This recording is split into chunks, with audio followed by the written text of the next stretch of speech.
বিসমিল্লাহির রহমানির রহিম। 1980 সালে জাতীয় বেতন স্কেলে অন্তর্ভুক্ত হয়েছে এমপিওভুক্ত শিক্ষকরা এবং ৪৫ বছর পরে দেশের এই বৃহত্তম পেশাজীবীরা জাতীয় বেতন কমিশন, নবমতম বেতন কমিশনে মতামত প্রদানের সুযোগ পেলেন। খুব তাড়াতাড়ি হয়ে গেছে ৪৫ বছর। দেখেন আমরা কতটা অগণতান্ত্রিক, কতটা একনায়কতান্ত্রিক, কতটা স্বৈরতান্ত্রিক। দেশের বৃহত্তম পেশাজীবীদের মতামত উপেক্ষা করে বারবার এই দেশের পে কমিশন গঠন করা হয়েছে এবং তাদেরকে বঞ্চিত করার শব্দের অর্থ দেশকে শিক্ষার ১২টা বাজিয়ে ১৩টায় ঝুলানো হয়েছে। একটা জিনিস আপনারা মনে করবেন যে এমপিওভুক্ত শিক্ষকরা কিন্তু প্রায় সুযোগ সুবিধে পেয়ে থাকেন। সরকারের 100% পান, জাতীয় বেতন স্কেলের 5% সরকারদের মতো পান, বৈশাখী ভাতা সরকারিদের মতো পান, বর্তমানে 15% বাড়ি ভাড়া পাচ্ছে। তাহলে নিয়োগ দিচ্ছেন সরকার, এমপিওভুক্ত করছেন সরকার শুধুমাত্র ব্রিটিশ গোলামি করা, ব্রিটিশ দালালি করা অশিক্ষিত জাতির কারণে আমরা তাদেরকে বেসরকারি শিক্ষক বলি। এমপিওভুক্ত শিক্ষকদের বেসরকারি শিক্ষক বলাটা এটা শতভাগ অপরাধ, কারণ যার যে নাম তাকে বিকল্প নামে ডাকা গুনাহে কবিরা। এই বেসরকারি ধোঁয়া দিয়ে তাদেরকে বঞ্চিত করা হয়েছে বিভিন্ন জায়গা থেকে। একটা পে কমিশন বাস্তবায়ন করার জন্য, সেটাকে ফাইনাল করার জন্য আমি মনে করি প্রত্যেকটা পেশাজীবী থেকে গণতান্ত্রিক হারে যদি লোক নিতে হয়, এমপিওভুক্ত শিক্ষকদের 5 থেকে 6 জন ওখানে চান্স পাওয়ার কথা।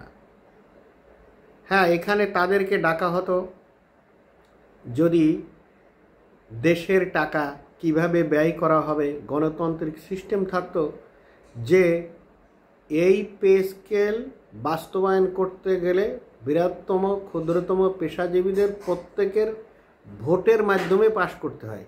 তাহলে 6 জন প্রতিনিধি এমপিওভুক্ত শিক্ষকদের ওখানে ইনক্লুডিং করা হতো এবং তাদেরকে ওয়েলকাম জানানো হতো। শুধু এই বেসরকারি নামের কারণে, আসলে বেসরকারি তো হতেই পারে না, এটা ব্রিটিশ করেছিল বেসরকারি নামটা। লর্ড বেন্টিকের সময় 1832 সালে যখন স্কুল প্রতিষ্ঠিত হলো, সেই সব ইংল্যান্ডের সরকারি হয়ে গিয়েছে। বাট আমরা এই বেসরকারি ধোঁয়া তুলে এদেরকে বঞ্চিত করেছি। আলোর গতি 1 সেকেন্ডে 1,86,000 কিলোমিটার। তাহলে ৪৫ বছর পরে আমরা বুঝতে পারলাম।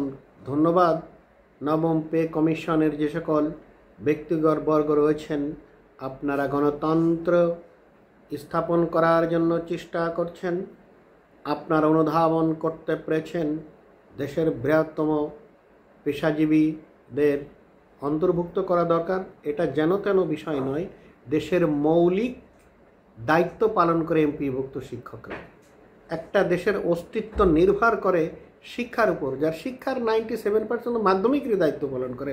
মোট 6 লক্ষ এমপিওভুক্ত শিক্ষক, তাদের দ্বারা দেশের, তাদের প্রতিনিধি ছাড়া যদি কোনো গণতান্ত্রিক দেশ হয়, কোনো কমিটি রাখা ঠিক নয়।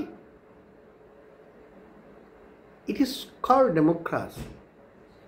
সেই জন্য আমরা মনে করি দেশের শিক্ষা ব্যবস্থার উন্নয়ন করার জন্য, সার্বিক উন্নয়ন করার জন্য, গণতন্ত্রকে কনস্ট্রাকটিভ করার জন্য, জনসংখ্যাকে জনসম্পদে পরিণত করার জন্য, দক্ষ মানব সম্পদ গড়ে তোলার জন্য, আর্টিফিশিয়াল ইন্টেলিজেন্সের যুগে নিজেদেরকে চ্যালেঞ্জ মোকাবেলা করার জন্য, আধুনিক শিক্ষা বাস্তবায়ন করার জন্য প্রতিটি ক্ষেত্রে শিক্ষাকে গুরুত্ব দিতে হবে।